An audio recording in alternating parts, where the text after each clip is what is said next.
बहुत बड़ा प्रोटेस्ट हुआ, लोगों की कुछ मांगे थी, जायज मांगे थी, क्योंकि यहाँ पर बहुत प्रीवियस इसमें अगर देखा जाए तो यहाँ बहुत सारी आग लगी, जिनसे बहुत सारा करोड़ों का नुकसान हुआ। लेकिन उसको देख के अगर हम उस पहलू पे अगर हम नजर मारें तो उसका कोई ज्यादा इम्पैक्ट नहीं पड़ा यहाँ की इस आग की जो वारदातें हुई। अब आपने क्या मैसेज यहाँ लोगों को दिया, और जो ये बड़ा हादसा हुआ इसको आप कैसे देखेंगे, और क्या इसमें कोई इंक्वायरी आप ऐसी करेंगे जिससे जो कल्प्रिट्स जो है वो बाहर निकल आए, ताकि आगे जो है आने वाले वक्त में ऐसा मसला ना हो?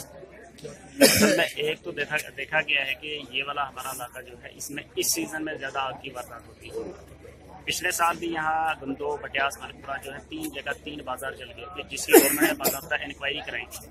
और इंक्वायरी में जो फैक्ट्स एंड फिगर्स सामने आए थे उसमें यही लगा था कि कहीं ना कहीं जो है वो लोगों की एहतियात की कमी या लापरवाही रही है, कहीं शॉर्ट सर्किट हुआ है या कहीं जो है लोगों ने प्रेस ऑन रखी हुई है या हीटर ऑन रखा हुआ है, और उससे जो है वो हादसा भी हुआ है। जो कल वाला हुआ है इसमें ज्यादातर लोगों का यही कहना है कि आग लगाई गई है। उसमें बाज़ाब्ता जो है हमने SHO को हुक्म दे दिया है कि इसमें FIR लगा के इंक्वायरी की जाए।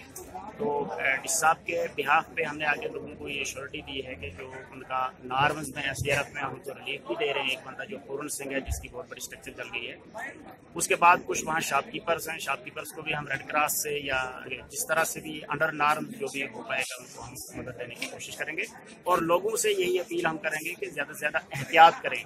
जब भी खास करके वो सोने के लिए जाते हैं तो अपनी जो प्रेस है, अपना हीटर है, अपना बॉयलर है, गीजर है, काइंडली उसको ऑफ करें। या अगर लोकल आग है तो भी आग शाक बुझा के सोएं, क्योंकि ये वाला जो ड्राई स्पेल चल रहा है इसमें अक्सर ये ऐसा जो है अप्रीहेंशंस रहती है, पॉसिबिलिटी रहती है आग की फैलने की। और इससे पहले भी काफ़ी सारा नुकसान जो है वो हो गया है। तो लिहाजा आइंदा भी लोगों से अपील है कि वो ज़्यादा से ज़्यादा एहतियात करें। सर, ये जो 25 से 30 हज़ार इन लोगों को रिलीफ मिलता है, इससे ज़्यादा भी मिल सकता है?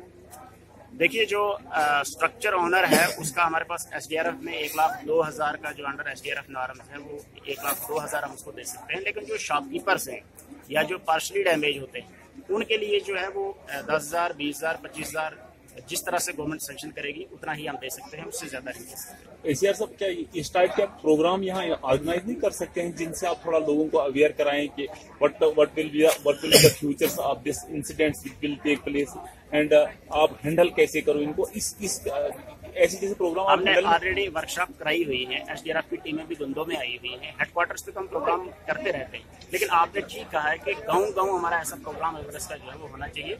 मैं डिस साहब से रिक्वेस्ट करें कि हम एक फायर ब्रिगेड जो है, फायर इमरजेंसी सर्विसेज जो डिपार्टमेंट है उसकी ही हम इसमें लेके मदद लेके और पुलिस की मदद लेके, SSB की मदद लेके गाँव हम ये प्रोग्राम ऑर्गेनाइज कराएंगे, ताकि एहतियात कैसे की जाए और जब कोई डिजास्टर हो जाता है उसके बाद कैसे रिएक्ट किया जाए, उसके बाद किस तरह से उसको कंट्रोल किया जाए। इसमें इंशाल्लाह हम ये प्रोग्राम जरूर करवाएंगे। बात करने के लिए बहुत बहुत शुक्रिया।